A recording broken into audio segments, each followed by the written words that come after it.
En Bretagne, l'enquête s'est accélérée ces dernières heures suite à l'empoisonnement d'un ancien espion russe et de sa fille. Réunion de crise hier soir chez Theresa May, car beaucoup soupçonnent l'État russe d'être impliqué. Les victimes sont dans un état grave et elles ont été contaminées par une substance chimique. Reste maintenant à savoir où et comment. Les précisions de Laurent Aubaine. C'est la dernière image connue de l'ex-espion russe quelques jours plus tard.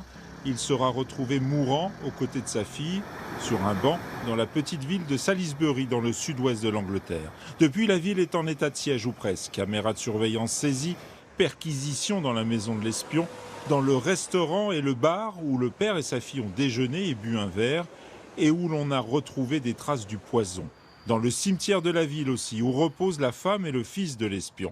L'armée a été mobilisée pour évacuer les véhicules éventuellement contaminés.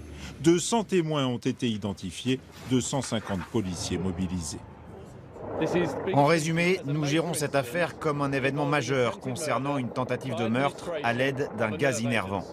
Et c'est là la seule certitude, avec bien sûr l'identité de la victime. Un ex-agent russe de 66 ans arrêté pour trahison dans son pays et échangé en 2010. Le reste n'est qu'interrogation. Le poison était-il dans un colis livré à leur domicile, dans un cadeau ramené de Moscou ou dans les fleurs déposées sur la tombe des parents? Inquiétude générale dans la ville où 500 personnes environ ont été appelées à nettoyer leurs vêtements à titre de précaution car ils auraient pu être dans le restaurant ou le café au même instant. La Russie est montrée du doigt mais a bien sûr nié toute implication. Theresa May, la Première ministre, a parlé de réponses fermes, éventuellement même d'un boycott diplomatique de la Coupe du Monde en juin prochain en Russie.